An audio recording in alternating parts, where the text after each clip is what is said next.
السلام عليكم ورحمة الله وبركاته. بسم الله الحمد لله والصلاة والسلام على رسول الله وعلى آله وصحبه أجمعين. أما بعد، أعوذ بالله من الشيطان الرجيم. بسم الله الرحمن الرحيم. رب اشرح لي صدري ويسر لي أمري واحلل عقدة من لساني يفقهوا قولي. ربي زدني علما. اللهم لا سهل إلا ما جعلته سهلا وأنت تجعل الحزن إذا شئت سهلا. أهلا وسهلا ومرحبا بكم في fiqh fasting. And Alhamdulillah, we have finished the Arabic book, and we just read it. Not much. We didn't go much in detail about it, but we just read it around 150 pages. So before we end the classes, I thought it would be better if we do the same topics in English, so that we have a good comprehension of stuff. And so this book is an English book, inshallah ta'ala, just 75 pages. So we might finish in 2 or 3, maybe 4 or 5 classes, inshallah ta'ala. So let's begin. Bismillah ar-Rahman ar-Rahim. Fasting, siyam in Arabic, linguistically means to restrain or abstain from. And we learned in that book also, right, in the previous book, that it means imsak, that is holding yourself, restraining or abstaining from something. According to the Sharia, it means abstaining from food, drink, sexual intercourse, and other acts mentioned in the divine law during the day. So you're staying away from these things, right? In the prescribed way. It is followed by abstinence from foolish talk, obscenity, and other forms of prohibited and disliked speech, due to the narration of hadiths forbidding them during fasting more so than at other times. So fasting is not all about stopping from eating and drinking, right? It's also about stopping from evil deeds, right? Evil deeds, obscenity, foolish talk, and so on. Right? The abstinence should be during a specified time and under special conditions, which are explained in the following hadith. So they bring a lot of hadiths. The beginning of its obligation was in the second year of its hijrah. Right? In the second year of the hijrah, it began, second hijri of the fasting. Right? So this is fasting, and this is all about hadith, and we have a lot of hadiths coming. And Abi Hurairah radiallahu anhu قال قال رسول الله صلى الله عليه وسلم لا تقدموا رمضان بصوم يوم ولا يومين إلا رجل كان يصوم صوما فليصم متفق عليه. Abu Hurairah narrated that Allah's Messenger sallallahu alaihi wasallam said, "Do not fast 1 or 2 days just before Ramadan, except in case of a person who has been in the habit of fasting this way. He may fast on those days." Collected by Bukhari and Muslim. Abu Hurairah's quotation of Allah's Messenger sallallahu alaihi wasallam saying, "Do not fast 1 or 2 days just before Ramadan," contains evidence supporting the use of the term Ramadan as a general term for the month of Ramadan. So we learned about this topic, right? Instead of saying month of Ramadan, we can simply say Ramadan also. Right? The hadith of Abu Hurairah, collected by Ahmad and others, attributed to the Prophet sallallahu alaihi wasallam, لا تقولوا جاء رمضان فإن رمضان اسم من أسماء الله. Don't say that Ramadan has come and Ramadan is the name of Allah. This hadith is weak. ولكن قولوا جاء شهر رمضان. But say that month of Ramadan. Don't say Ramadan has come, because Ramadan is one of Allah's names. And it says that the month of Ramadan has come is weak. So we can use the word Ramadan. There's no problem at all, and cannot validly oppose what is found in the authentic collections of Bukhari and Muslim. And so we talked about this discussion, right? About many people said that no, don't say just Ramadan. You have to say the month of Ramadan. There's no basis, and this hadith which they use is weak. It's weak. Except in the case of a person who has been in the habit of fasting this way. He may fast on those days. Right? A person may be fasting. He has a habit. The hadith is proof for the prohibition of fasting a day or two before Ramadan. So Ramadan is starting on 25th or 26th of this month, right? So nobody should fast 1 or 2 days before, because the Prophet ﷺ forbade it. Right? After narrating this hadith, Tirmizi said, doing this according to the people of knowledge was considered disliked, makruh. They disliked that the person fast before the arrival of Ramadan based on the very meaning of the term Ramadan. And a Tirmizi statement based on the meaning of Ramadan restricts the prohibition to precautionary fast. So nobody could say should say, oh, let's fast, just because Ramadan is telling you in Saturday or Friday or Sunday, whatever. Then nobody should fast, 2 days or 1 day before it. And not fasting in general, like voluntary fast due to vows, and other similar fasts. So, the prohibition, he restricted it to like a person has a vow or something, or some other fast. That restriction obviously implies that preceding Ramadan by any other kind of fast is permissible. So he restricted. Imam Tirmizi said that other fasts such as vows or you have fast to make up and so on, and he said just makruh. But he says, the author says, that position is in conflict with the obvious meaning of the hadith, which is general, because the hadith is very clear, right? The hadith is very clear. لا تقدموا رمضان بصوم يوم أو ولا يومين. Don't precede Ramadan, right?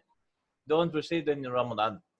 Nothing is excluded from it except the fast of someone who regularly fasts fixed days, and they coincide with the last days of Shaban, right? And it might happen like a person regularly fasts Mondays and Thursdays, and Ramadan is starting on Friday. Then there's no issue because he regularly fasts, right? And if the Prophet ﷺ had intended that the fast be limited by what At-Tirmizi mentioned, the Prophet, he would have said, except one doing voluntary fast or something similar. Why is it prohibited? Why is it prohibited? Because prohibition of preceding Ramadan with fast was because the lawgiver had linked the beginning of fasting the Ramadan fast to the sighting of the crescent moon, right? I mean, what's the point of fasting in Ramadan if you're preceding it by 1 or 2 days?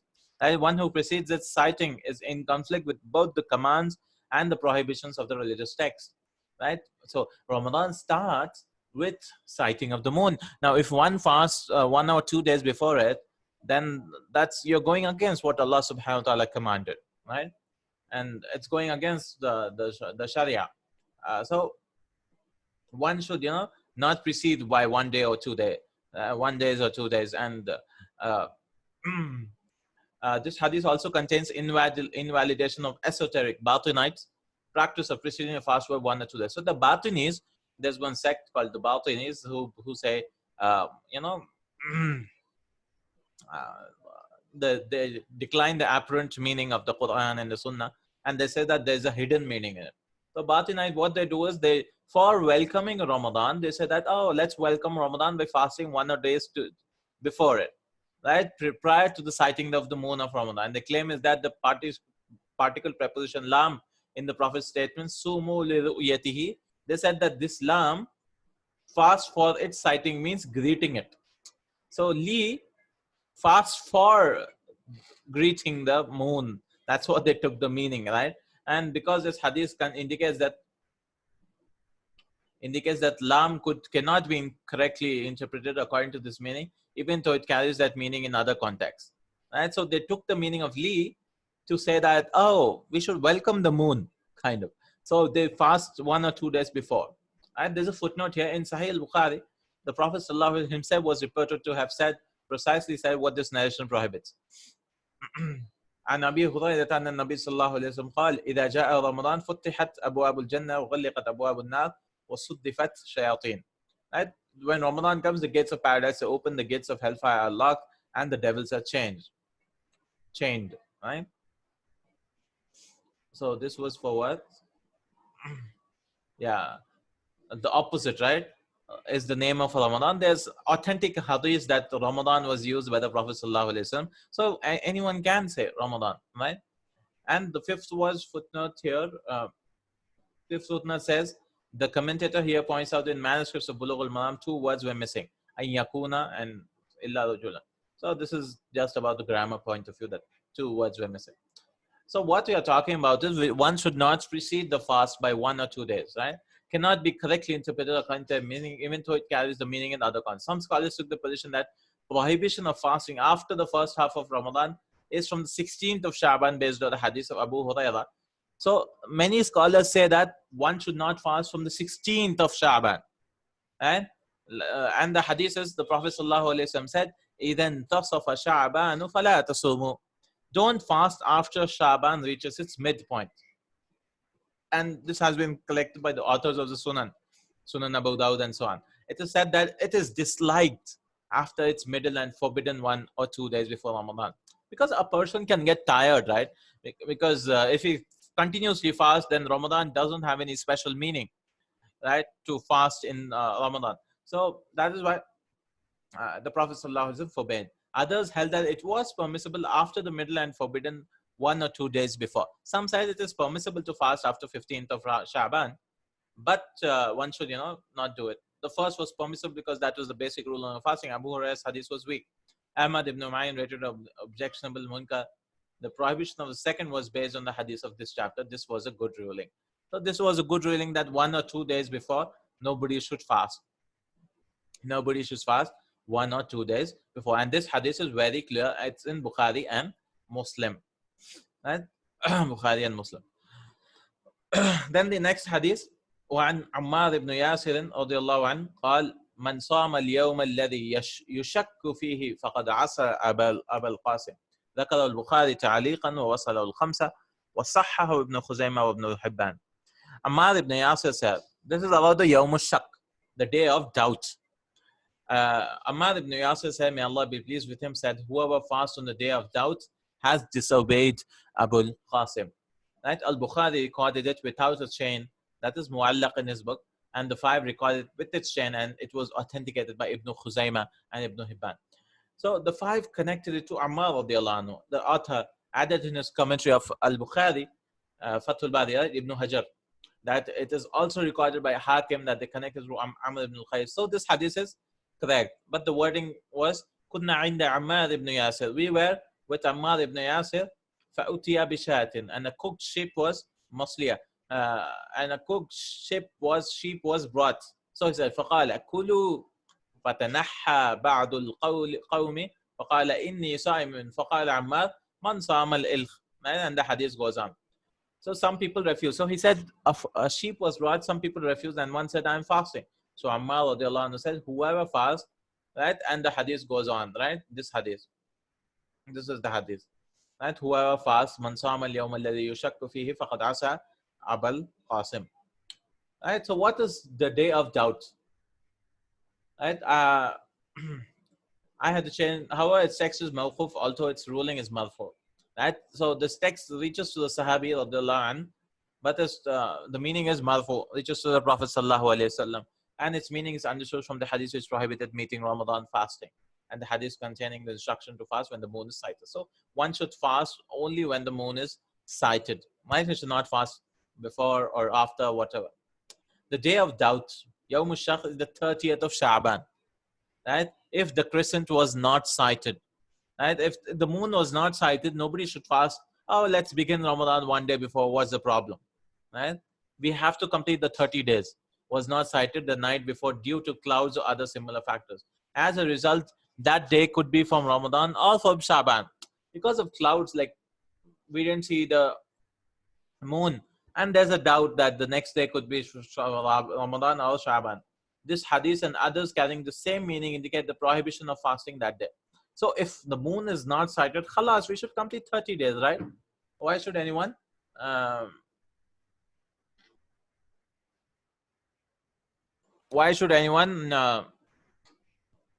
fast preceding it? This hadith, this was the position taken by Shafi and the companions of the Prophet sallallahu alaihi wasallam. This was the position taken, and the companions differed regarding. So there was some difference of opinion. Some permitted it, some prohibited it, and considered disobedience of Abu al-Qasim. The proof is with those who prohibited it. So the proof, the hadith clearly shows that it is prohibited to fast on 30th of Shaban, which is also called the Yawm al-Shak.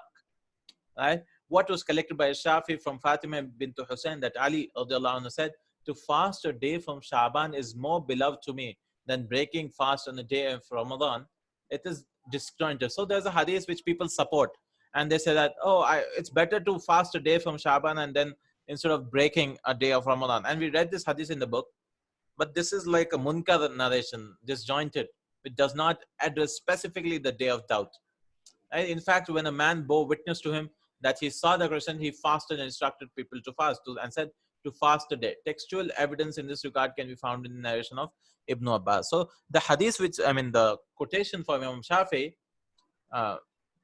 from Fatima bint Hussein, that Ali radiallahu anhu said that, was only said after the man saw the moon, right? It was not like, he had some evidence to base this on.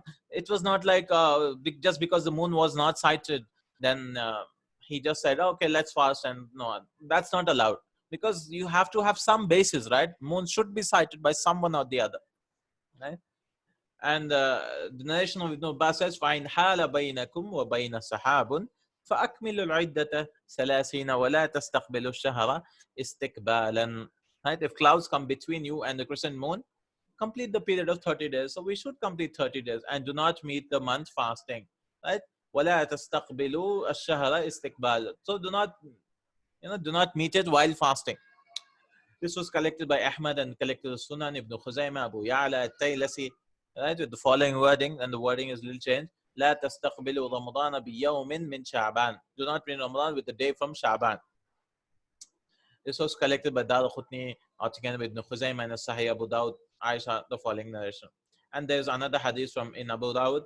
كان رسول الله صلى الله عليه وسلم يتحفظ من شعبان ما لا يتحفظ من غير ثم يصوم لرؤية رمضان فإن غم عليه عد 30 يوما ثم صام.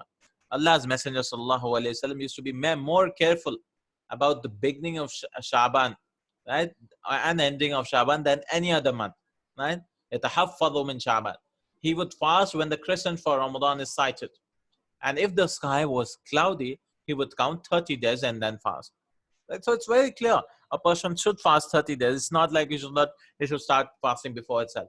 Abu Dawud also collected the following narration from Hudhayfa, which he attributed to the Prophet sallallahu alaihi wasallam: لا تقدموا الشهر حتى تروا الهلال أو تكملوا العدة.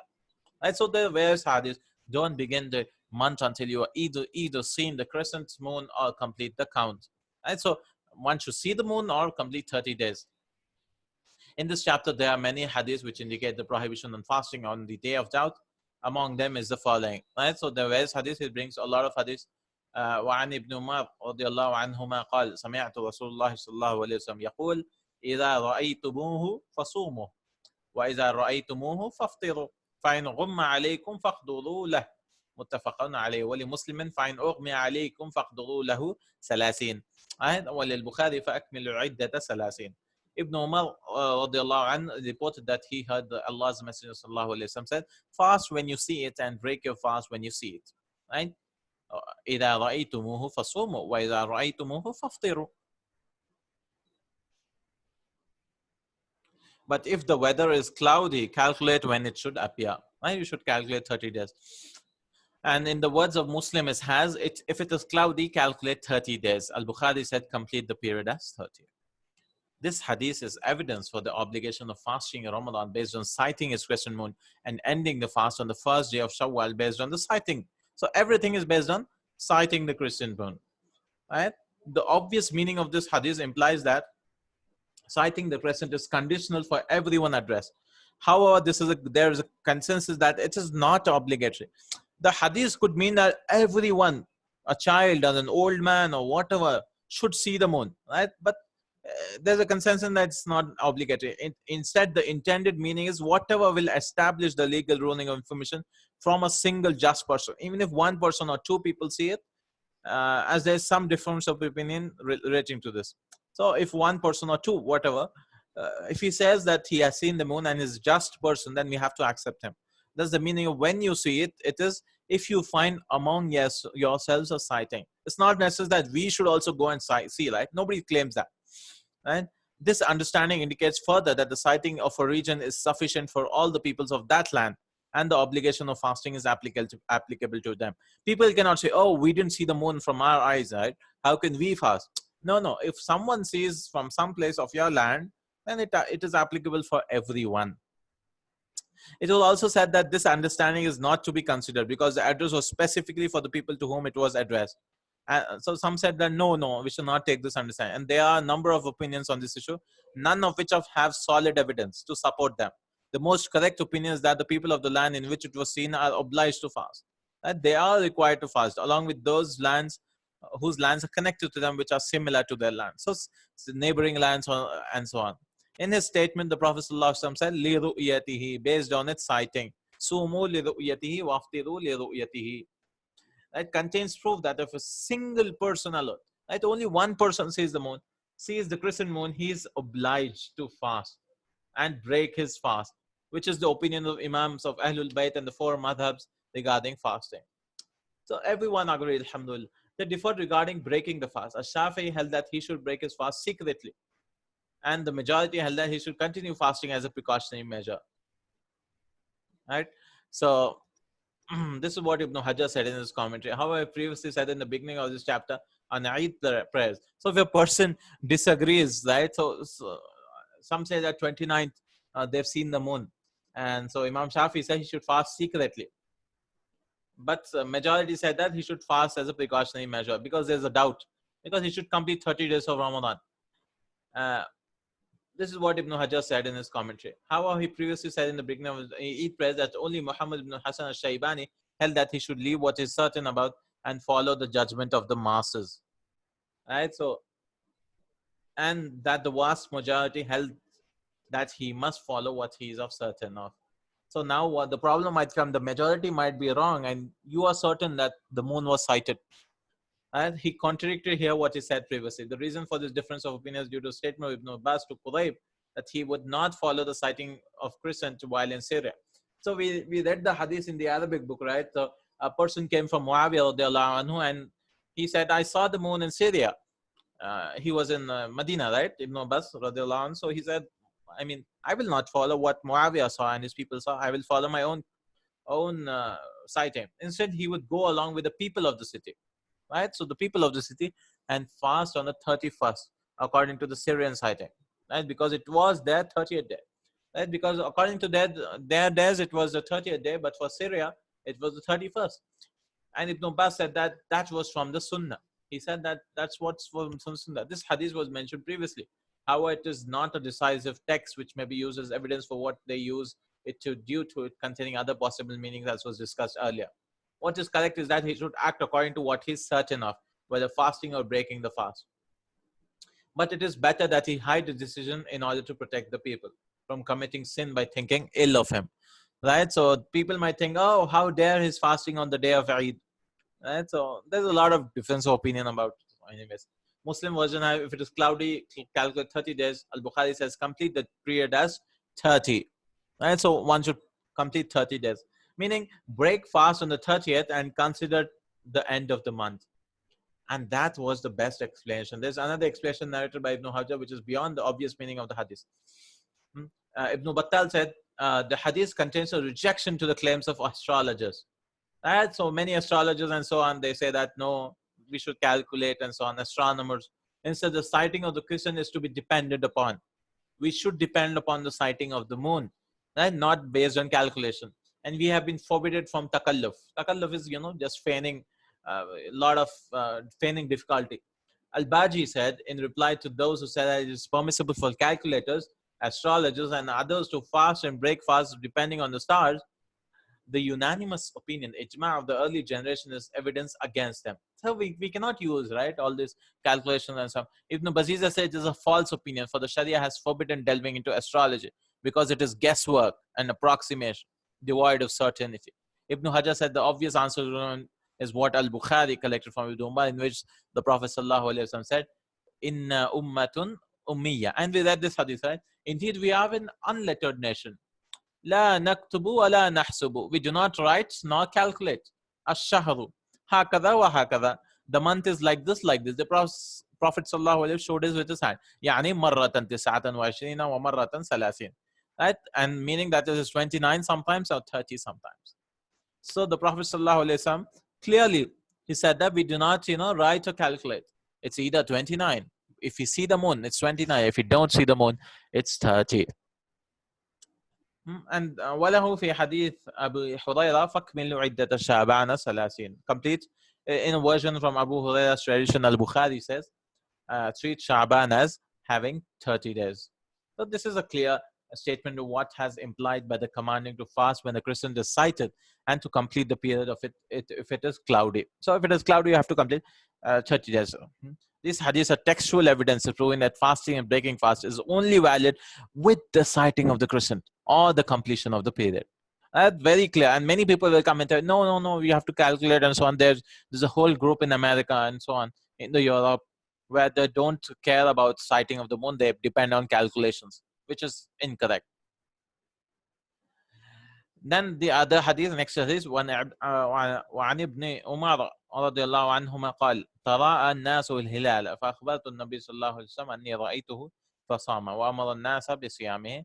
رواه Abu Dawud, Sahih al-Hakim, Ibn Hibban. Ibn Umar said the people tried to see the moon and I informed the Prophet sallallahu alaihi wasallam that I had seen it.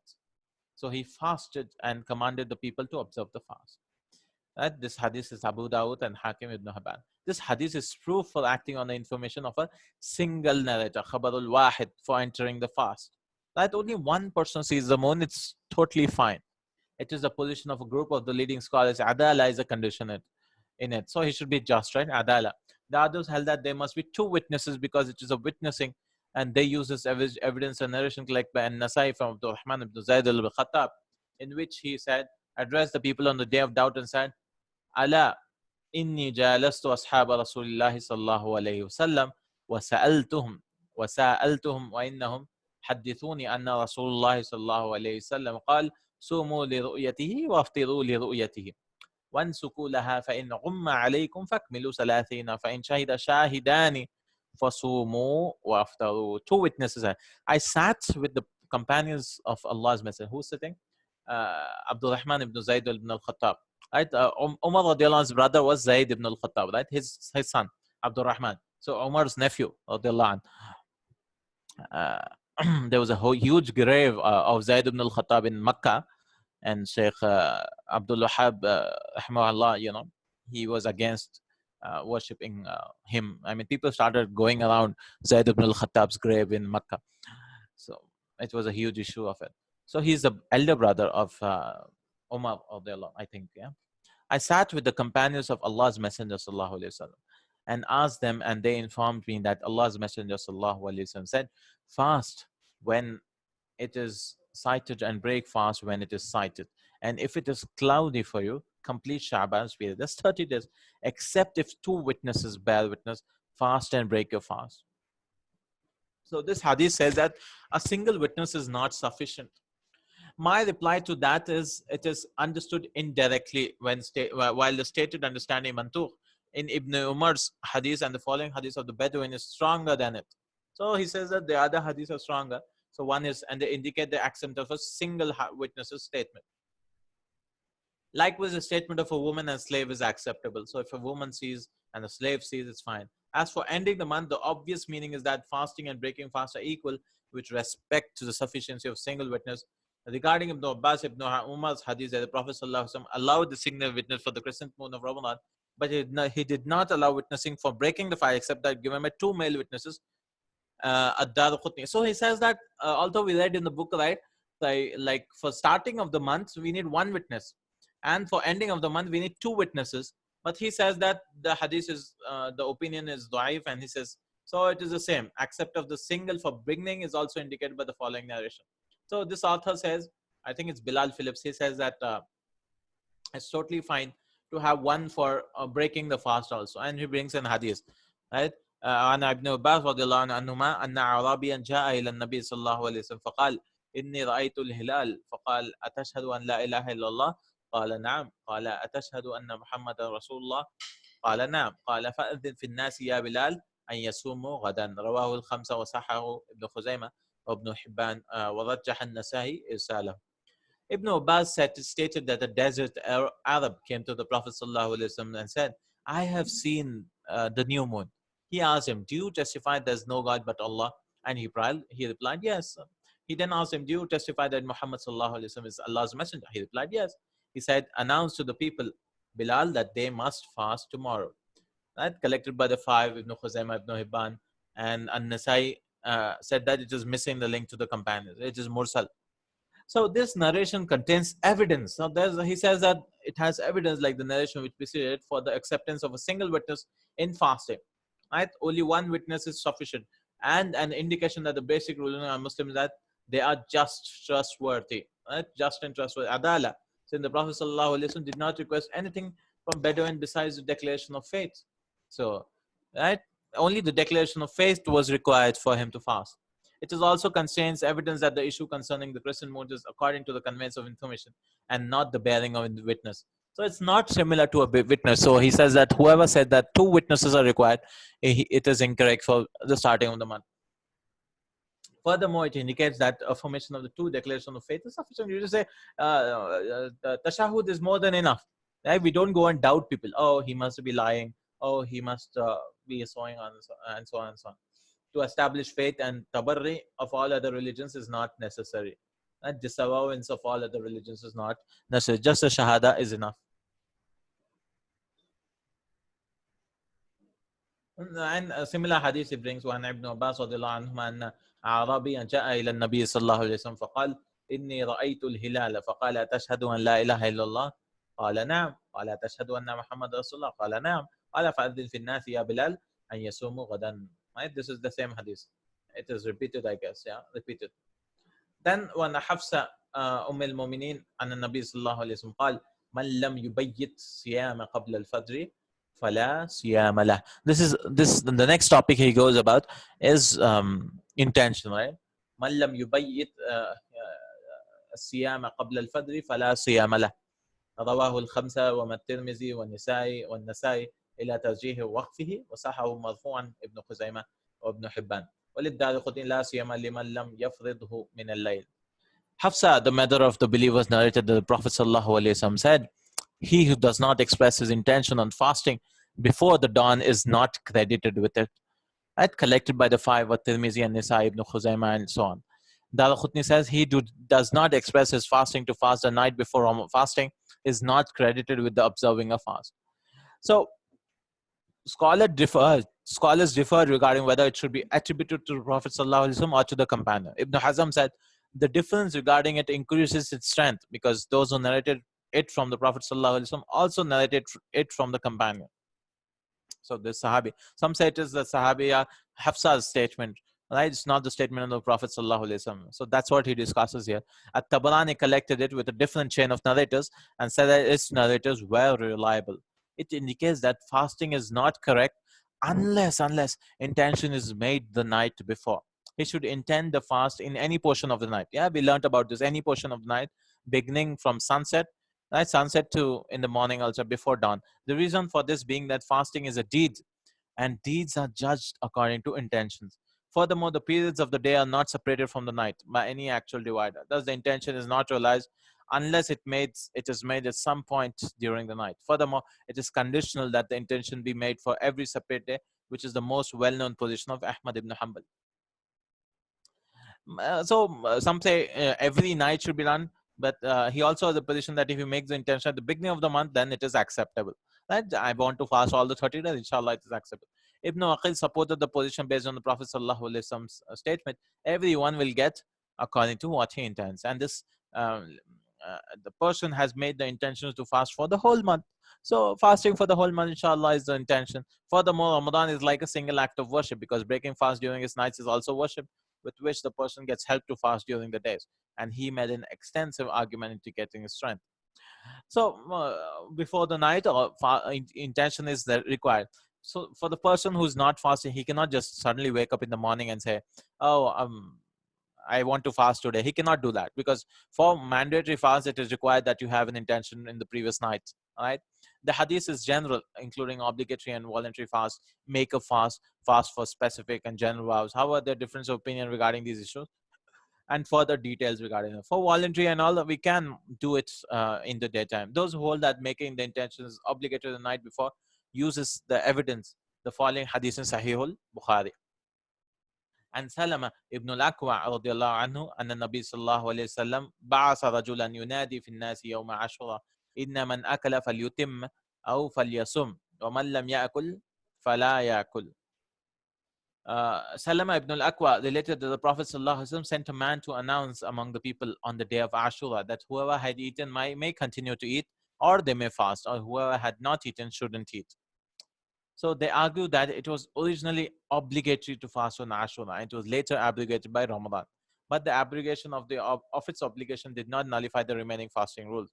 So they say that for voluntary fast, it is fine to have an intention in daytime, like the Prophet ﷺ did. Right? He went to the house and asked if there's something to eat. I think he'll bring that hadith, and the wife said that she didn't have anything to eat. So he said, then I'm fasting. Right? So for voluntary, it's fine, but for Ramadan, it's compulsory. You should have an intention before the night. Does Ramadan and other similar fasts like specific and voluntary oaths may be compared to it? Does the generality in the statement, he has no fast, is specified by analogy, qiyas, and by the following a hadith of Aisha, which indicates that the Prophet ﷺ used to fast voluntary without making the intention the previous night. Right? And there's a hadith of Aisha that the Prophet ﷺ used to fast, right, without having intention previous day. My reply is that the fast of Ashura is not equivalent to the fast of Ramadan. So that an analogy could be made between them. Right? So he says that to make an analogy for Ramadan is not correct, as the Prophet ﷺ made it a must to fast for one who had eaten and one who had not eaten. Therefore, it is clear that this is a special case. And it's also a special case because Ashura is rewarded without a prior intention. Thus, an analogy may be made with other practices like that one who sleeps until he awakens in the morning, and that is not necessary for the completion of abstinence. It is obligation that it be a rewarded fast. So he says that for voluntary fast, it is fine to uh, make an intention. And Ashura, this hadith which other scholars quote, to quote that since Ashura was fard, so the same ruling should apply to Ramadan, and it's okay to have intention in the daytime also. But he says that it is not correct to do qiyas here. Then the hadith that the Prophet دخل علي النبي صلى الله عليه وسلم ذات يوم فقال هل عندكم شيء؟ قلنا لا. فقال فإني إذا صائم. ثم أتانا يوما آخر فقلنا أهدي لنا حيث فقال أذنيه فلقد أصبحت صائما فأكل. رواه Muslim. This hadith is Muslim, and this is the hadith which we are talking about.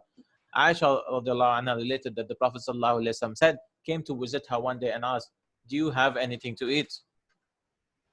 We replied, no. He said, then I will fast. When he came to us another day, we told him, we have been given a present of some hais. So there was some hais, and hais is a mixture of dates and clarified butter. Right? If you mix dates and butter, you get hais or something. He said, show it to me, for I began the day fasting, and then he ate. So this hadith is very clear, right? We talked about all this in detail in the Arabic book, Fiqh Siyam. The response to this hadith is firstly that it is more general than the issue of making the intention the night before. So it should be taken that he did make his intention prior, because what contains multiple possibilities should be referred back to the general statements or other similar, as some of the narrations of Aisha hadith contain the statement, I had woken up fasting. The result is that basic ruling according to the generality of the hadith on making the night before without distinction between. So he says that for voluntary fast also, a person should have intention. Allahu alam how many people agree with him, but because the hadith is so general and this hadith should not be used and so on. Right, so that is required, but this is incorrect. Allahu alam. And the next hadith was Ansal ibn Sa'ad radiyallahu anhu, anna Rasulullah sallallahu alaihi wasallam said, La yazalu an-nasu bi khairin ma ajjalu al-fitr. So the next topic he's talking about is doing the fitr earlier. As Sahal ibn Sa'ad reported that Allah's Messenger sallallahu alaihi wasallam said, the people will continue to prosper as long as they hasten to break the fast. Right? Sahal ibn Sa'ad ibn Malik was one from Khazraj tribe of Medina. It is said that his name was originally Huzn. Right? Sahal ibn Sa'ad. His name was Sadness, Huzn. And the Prophet ﷺ renamed him Sahal. Sahal ibn Sa'ad. He was from the Khazraj tribe of Medina. When the Prophet ﷺ died, he was only 15 years old. Right? Sahal was very young Sahabi. He was one of the last companions to die in the Medina in the year 91 Hijrah. So Sahal ibn Sa'ad ibn Malik he died in 88 Hijrah, right? Or one of the last companions who died in Medina. So he narrated that Ahmad's collection had the addition. So in Ahmad it was وَأَخَّذُوا السُّحُورِ, and they delayed the suhoor. Abu Dawud's narration had the addition الْيَهُودُ وَالنَّصَارَى يُؤَخِّرُونَ الْإِفْطَارَ إِلَى إِسْتِبَاكِ النُّجُومِ, because the Jews and Christians delay the fasting of the fast until the stars appear. Right? So many people delay breaking the fast. That is incorrect. That is incorrect. The correct thing is that the Prophet ﷺ said one should, break the fast early as soon as the sun set. In the commentary of Mishkat al-Masabih, the author added, it then became in our nation a symbol for the people of innovation and one of their characteristics. Right? Even today, people of innovation, the Sahib al-Bid'ah, they are the ones who it has become a sign. Right? It has become a sign that people, delay fasting 5 minutes late, 10 minutes late. And that is totally incorrect. As soon as sun sets, khalas, you should break the fast. The hadith is proof for the recommendation for hastening the breaking of fast when it is confirmed that the sun has set, by which by visual sighting or the informing of someone from whom it is permissible to act on this statement. Right? So if a person sees that the sun has set, as the sun has set, so he should break the fast. He mentioned the reason to be contrary to the Jews and Christians, because the Jews and Christians, they delay the fast, right? And we have like even the Shiites, they pray first and then they break the fast later on, right? That is totally correct, and they might have right, they follow anyways, not the Sunnah. So Al-Muhallab said that the wisdom behind it is to avoid increasing the day by taking from the night. So what you're essentially doing is you're increasing the time of fasting, and you're increasing it because it is more considerate for the fasting person and better to strengthen him for worship. So breaking fast early is so beneficial, alhamdulillah. As Shafi'i said, breaking the fast early is recommended and delaying it is not disliked, makruh, except for a person who deliberately delays it, right? Because by mistake he's stuck in traffic or something, then if it is delayed, then no issues. But if it deliberately delays it and considers it is better, then it is disliked totally. In my opinion, there's in the Prophet ﷺ permission to continue the fast until the morning, as in Abu Sa'id's hadith, evidence that delaying the breaking of fast is not disliked if it is a means to control the soul and repel its desires. So this is what he says. Right? So Allahu alam how true it is. الترمذي من حديث أبي هريرة رضي الله عن النبي صلى الله عليه وسلم قال قال الله عز وجل أحب عبادي إلي أعجلهم فطرة. Right? Allah subhanahu wa ta'ala himself said that Allah, who is great and glorious, he said, those of my servants who are quickest in breaking their fast are the dearest to me. أحب عبادي إلي أعجلهم فطرة. Even Allah subhanahu wa ta'ala said, right, to break the fast early. Right? This hadith is evidence, and this hadith is in Tirmidhi, that breaking fast is early is more beloved to Allah subhanahu wa ta'ala than delaying it. And then continuing the fast until the early morning is not better than breaking the fast early. Right? Or the intent behind the phrase, my servants are those who plan to break the fast and not those who intend to continue until dawn. Allah's Messenger sallallahu alaihi wasallam is outside the generalization in this hadith, because Allah's Messenger sallallahu alaihi wasallam used to do wisal, right, which is prohibited fast. He was the most beloved of those who fast to Allah, even though he was not the quickest among them to fast, because the Prophet sallallahu alaihi wasallam used to fast 2-3 days at a time, and because he was given permission to fast continually for days at a time. Right? So this hadith is so good, and this hadith number 10, it's Sahih Sunan al-Tirmidhi. It's in Tirmidhi and Sahih. It is clear. Allah subhanahu wa ta'ala loves a person who breaks the fast early as soon as the time is done. وعن أنس بن مالك رضي الله عنه قال قال رسول الله صلى الله عليه وسلم تسحروا فإن في السحور بركة. Right? Another hadith which is take a meal a little before dawn. Tasahhar, do suhoor, for there's blessing in taking a meal at that time. Collected by Al-Bukhari and Muslim. Ahmad's collection had the addition, and Abi Sa'id al-Khudri قال قال رسول الله صلى الله عليه وسلم السحور أكلة بركة فلا تدعوه ولو أن يجرع أحدكم جرعة من ماء فإن الله وملائكته يصلون على المتسحرين. Right? The early morning meal is a blessed meal. The Prophet ﷺ said, the early morning meal is a blessed meal. So do not neglect it. One should do so. Even if one of you only swallows a mouthful of water. For the angels pray for those who take the early meal. Right? So angels pray. The obvious meaning of this command indicates that the early morning meal is an obligation. However, it was shifted to a recommendation by what is confirmed by Prophet ﷺ and his companions, that they did not continual 24-hour fast. Further discussion will come in the ruling of Wisal fast. Ibn al-Mundhir narrated a consensus among scholars that suhoor was recommended. Right? So suhoor is recommended. So if one misses the suhoor, then he can continue to fast. Right? It's not like an obligation. Inshallah. The blessing referred to in the hadith is following the sunnah and being contrary to the people of scripture, as indicated by Imam Muslim's hadith. So there's a blessing in doing suhoor. Right? عن عمرو بن العاص أن رسول الله صلى الله عليه وسلم قال فصل ما بين صيامنا وصيام أهل الكتاب أكلة السحر. Eating of sahar. Right? The distinction between our fast and the people of the scripture is the early morning meal. So if a person is in the previous people, they did not do any suhoor. But as for us, that's the difference between us.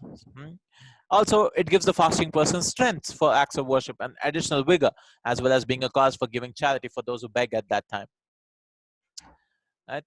When Sulaiman ibn Umar, it's in red, so maybe this hadith is weak. Da'if, yeah, this hadith is weak. This hadith, إذا أفطر أحدكم فليفطر على تمر فإن لم يجد فليفطر على ماء فإنه طهور. This hadith is weak. Right? Whoever if you break, but this is correct in its meaning because of other hadiths. He should do it so with dates, but if he cannot get any, he should break his fast with water for it is purifying. This hadith is narrated from Ibn Hussein with a defect in it, and from Anas and collected by At-Tirmidhi, Al-Hakim, authentic At-Tirmidhi and Nisai. Anas has the practice of the Prophet sallallahu alaihi wasallam. And Anas ibn Malik, but this hadith is correct. It is supported by other hadiths. قال كان النبي صلى الله عليه وسلم يفطر قبل أن يصلي على رطبات فإن لم تكن رطبات فتميضات فإن لم نكن تميضات حصبات من الماء. Right, Anas ibn Malik. So we learned this hadith in the book also, right? If that the Prophet ﷺ used to break his fast before praying with fresh dates, right? Rutabat is fresh dates. If not, with few dry dates. If not rutaybat, fatumayrat. Then, if not that, then he would swallow some mouthfuls of water. So these are the narrations which indicate that number of dates were 3. Right? There are narrations. Some say that he broke it to 3. This hadith indicates that breaking fast with what was mentioned is the sunnah. With dates, right? With dates. Ibn al-Qayyim said this is from the fullness of the Prophet ﷺ compassion and pity on his nation and his good advice, because giving nature something sweet on an empty stomach makes it more acceptable, right? Having dates is more acceptable and more beneficial to the body's powers, especially the power of sight, which is strengthened by it. As for water, the liver develops a kind of dryness, and if it is moistened with water, its benefit from food following it becomes complete. Right? Or even if just he drinks water, then you're making it liquid and it's helping your body. That's what Ibn al-Qayyim rahimahullah said. Along with what special characteristics dried dates and water have in repairing the heart, known only to the doctors of the heart. He says it's beneficial for the heart also. Rahimahullah. Right, inshallah. We have 5 more pages, inshallah. Every day we'll do 25 pages, so in 3 days we can just read this book, inshallah. The next hadith is عن أبي هريرة رضي الله عنه قال رضي الله تعالى عنه قال نهى رسول الله صلى الله عليه وسلم عن الوسال. Right? So the Prophet صلى الله عليه وسلم prohibited us from وسال. فقال رجل من المسلمين فإنك تواصل يا رسول الله.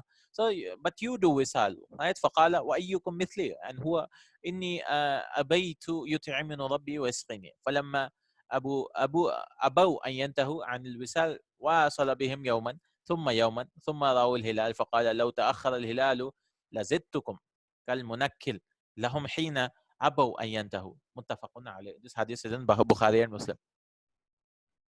Abu Hurairah related that Allah's Messenger sallallahu alaihi wasallam forbade uninterrupted fasting. Right? Nobody should fast uninterrupted. A man among the Muslims said, "Oh Messenger of Allah, but you fast uninterruptedly. You do wisal, right?" Allah's Messenger sallallahu alaihi wasallam said, "Which of you is like me? During the night of my Lord gives me food and drink."